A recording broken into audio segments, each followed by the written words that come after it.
Alors, programmons maintenant un échange sur les réseaux qui va avoir comme scénario 4 éléments. Premièrement, les clients se connectent au serveur.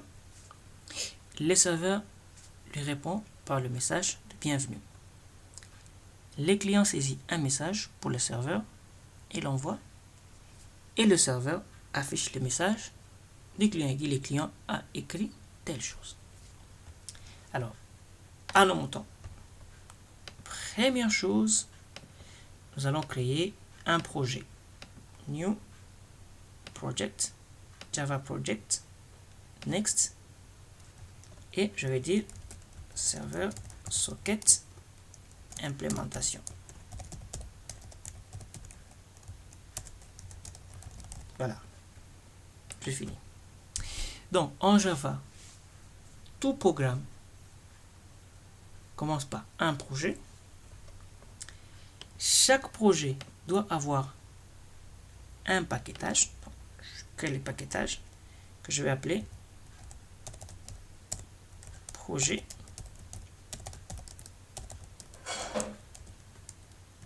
serveur 1. Et dans chaque paquet, et dans un paquetage, c'est là qu'on va trouver maintenant des classes.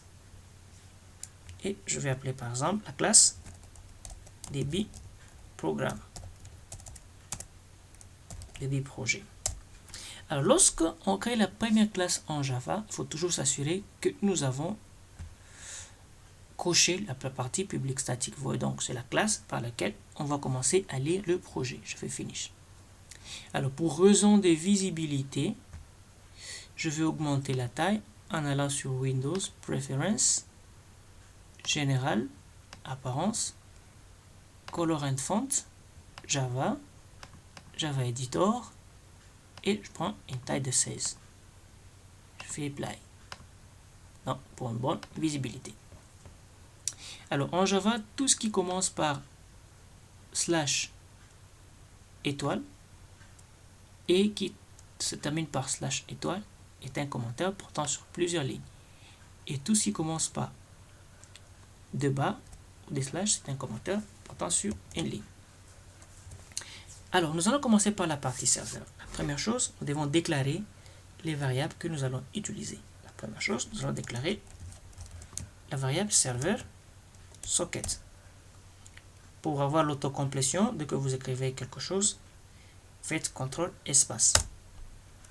Alors, je vais dire mon serveur que je déclare implicitement. Alors, je vais déclarer maintenant la socket qui va échanger. Je vais dire service.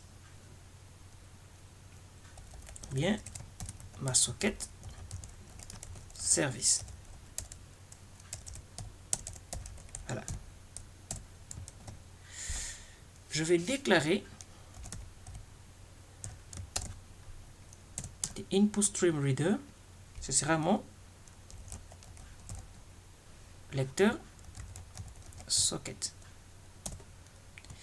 Je vais déclarer les print stream. Ce sera mon scribe socket. Et puis je vais déclarer le lecteur IO, donc input output system. Et puis je vais déclarer message venant du client. Et puis je vais déclarer le message sortant du serveur. Je peux déjà les personnaliser. Bienvenue sur les serveurs de programmation. Voilà. Donc voilà les variables que je vais utiliser dans mon programme de chat. Très simple, je déclare serveur socket, donc le serveur d'écoute, la socket serveur doit avoir cet objet pour écouter et gérer la connexion. La socket qui va échanger, rappelez-vous, il n'y a que les éléments de type socket client qui peuvent échanger.